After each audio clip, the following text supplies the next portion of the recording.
this proliferation of passenger rights, in many cases conflicting rules and regulations, and the concerns that the impact that this would have on not just how we operate, but could potentially conflict with our compliance with safety regulations as well.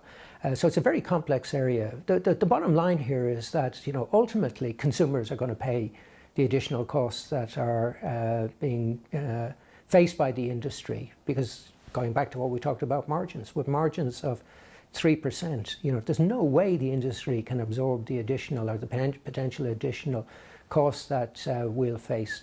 So again, we need regulators to understand both the what they're trying to achieve, but also the unintended consequences of what they're trying to do.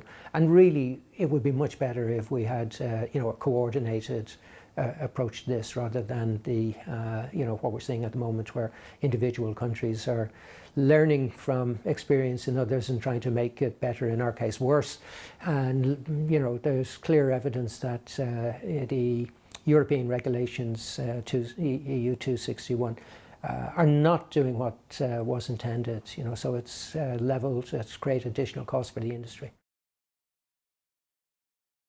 I think they listen, and I think they have some sympathy, but they're afraid to do anything because they believe that these regulations are perceived to be very consumer positive, consumer friendly, and concerned at the reaction of consumer groups if they try to change it. So while behind closed doors they might well admit that the consequences of these regulations are not what was intended, and in many cases have gone well beyond what was intended by the regulation because of the way they've been interpreted by the courts.